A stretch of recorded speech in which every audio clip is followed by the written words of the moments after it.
Manquez pas l'édition du Journal de Montréal et du Journal de Québec de demain parce qu'on y présente un dossier franchement réussi sur le 30e anniversaire de la vente des Nordiques de Québec. Je le dis comme Marcel Aubu aimait le tir à l'époque. Le journaliste Stéphane Cadorette est avec nous. Cadou, comment ça va? Ça va, Jean-Charles, toi? Oui, ça va bien, même si je n'aime pas le mot anniversaire. Ce n'est pas un anniversaire. C'est une date triste. Je me rappelle comme si c'était hier où j'étais et comment j'étais viré à l'envers le 25 mai 1995. Et on pense que tout a été dit sur ce départ. Eh bien non. Et d'ailleurs, tu as eu l'insigne honneur et la chance de parler à Maître Aubu. Oui, Marcel Aubu, c'est un des éléments du dossier. Il y a toujours beaucoup de choses à dire. Évidemment que Marcel Aubu continue de défendre son point de vue. Le gouvernement a manqué de vision et tout. Mais il nous apprend quelques petites pépites au cours de l'entretien. C'est bien intéressant de s'asseoir avec quelqu'un comme lui.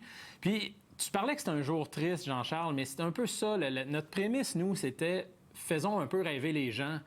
Dans un monde où les Nordiques... En 1995, il y aurait eu une offre de dernière minute à minuit moins une, puis était resté à Québec. Qu'est-ce que ce serait devenu Québec sur le plan économique, politique, sportif, tout ce que tu voudras, la rivalité avec le Canadien?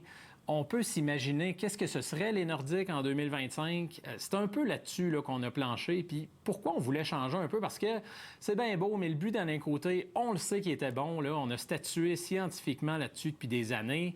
Les souvenirs de Michel Goulet, tout ça, il les a partagés bien en masse. On voulait prendre une autre avenue. Puis c'est un peu pour ça qu'on a exploré, je te dirais, un peu de science, pas de science, mais de sport-fiction, je te dirais ça comme ça. Oui, bien sûr, parce que, dans le fond, le concept, c'est « et si ». Et si les Nordiques n'étaient jamais partis? Et tout aurait été différent au Québec, évidemment.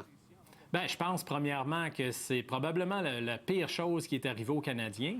En toute objectivité, il n'y a pas une entreprise qui fonctionne mieux que si elle est poussée un petit peu dans le derrière. Le départ des Nordiques a créé un grand vide à cet effet-là. Puis ce qui est intéressant, c'est que des fois, on se dit, bon, comment serait la rivalité aujourd'hui, par exemple? Il y a un paquet de joueurs de plein de nationalités différentes. Est-ce qu'il y aurait un sentiment de hargne aussi fort entre les deux villes, entre les deux équipes? Bien, il y a beaucoup d'intervenants à qui j'ai parlé qui disent qu'au contraire, ce serait encore plus fort à cause de l'effet médias sociaux qui seraient multipliés là-dessus. Ce serait pas toujours chic, on s'entend, Jean-Charles, là. Mais quand même, la rivalité serait piquante d'une autre façon qu'elle l'était à l'époque. On va dire ça en terminant, là, en recommandant chaudement aux gens d'aller lire ça, ce grand dossier-là, demain, Journal de Montréal, Journal de Québec, mais quand Maître Aubu parle d'un manque de vision de la part du féministe du Québec, Jacques Parizeau, là, je pense qu'il faut regarder dans notre propre cours aussi, parce que cette table d'honneur qu'on a vue, ce fameux 25 mai 95, avec un Québécois quand même très relevé, eux, ils ont manqué, mais alors là, cavalièrement de vision élémentaire. Ont refusé de voir plus loin que le bout de leur nez ou récupérer leur bille et faire un succulent profit. Et ça, honnêtement, ça passe toujours pas 30 ans plus tard. On va lire ça avec intérêt, mon ami.